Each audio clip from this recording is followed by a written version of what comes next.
साथियों को नमस्कार। हनुमान जयंती की हार्दिक शुभकामनाएं। साथियों, लोकसभा चुनाव के पहले चरण का मतदान मध्य प्रदेश में हो चुका है। दूसरे चरण की तैयारियां चल रही हैं। दोनों ही प्रमुख राजनीतिक दलों के नेता चुनावी क्षेत्रों में सभाएं कर रहे हैं, भाषण दे रहे हैं और जनता से वोट मांग रहे हैं। दूसरे चरण के मतदान से पहले महत्वपूर्ण चर्चा राजनीतिक पटल पर शुरू हुई है। जिस चर्चा को हम लोग शुरू कराने के लिए पिछले 2-2.5 साल से लगातार प्रयासरत थे। हम लोग ये मुद्दा लगातार उठाते रहे थे कि राजनीतिक पार्टियों की ओर से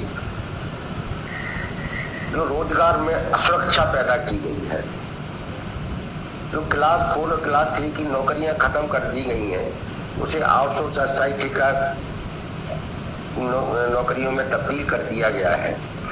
जिस तरीके से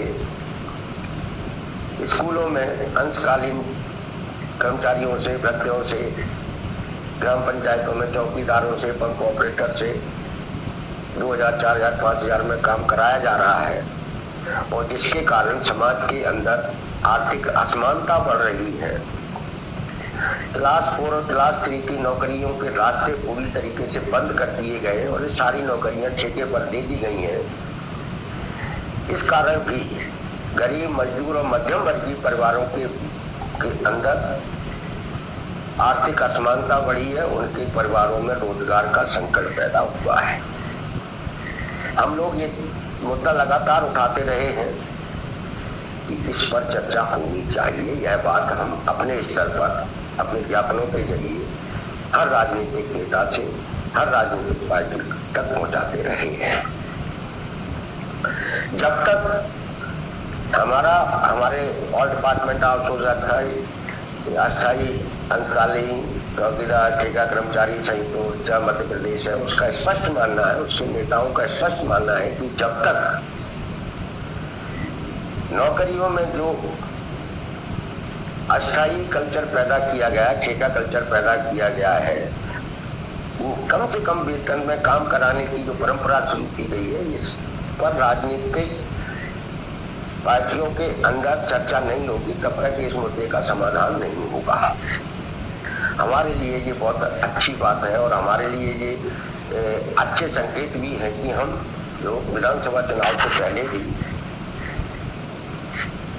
ये जो आज सरकारी विभागों में काम कर रहे हमारे अस्थायी आउटसोर्स कर्मचारियों के सवालों को हम बहुत सीमित ही सही, लेकिन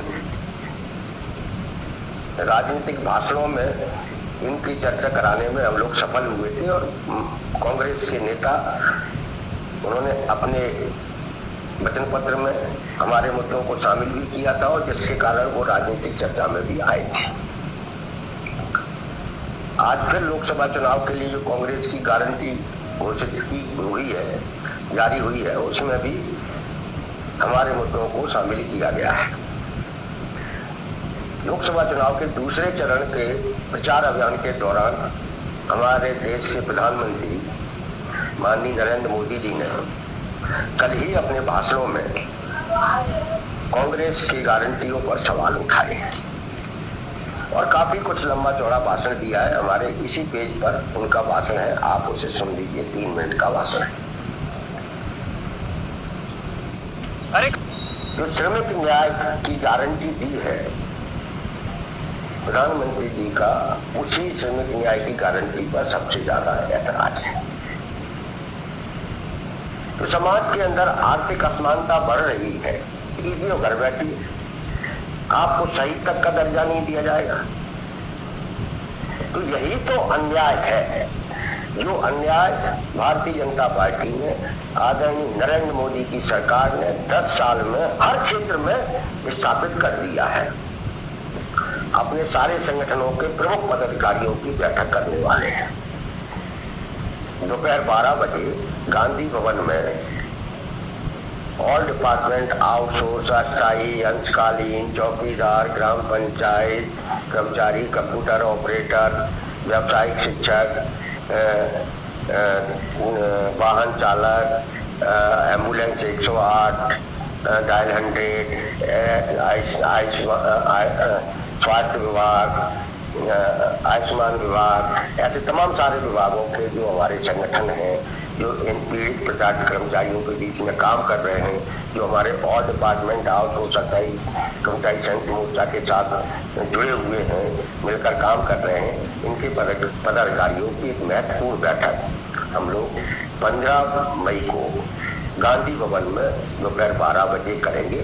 जो लोग और भी जो लोग ये चाहते हैं कि ये जो अन्याय हो रहा है, खास करके सरकारी विभागों के अंदर काम करने वाले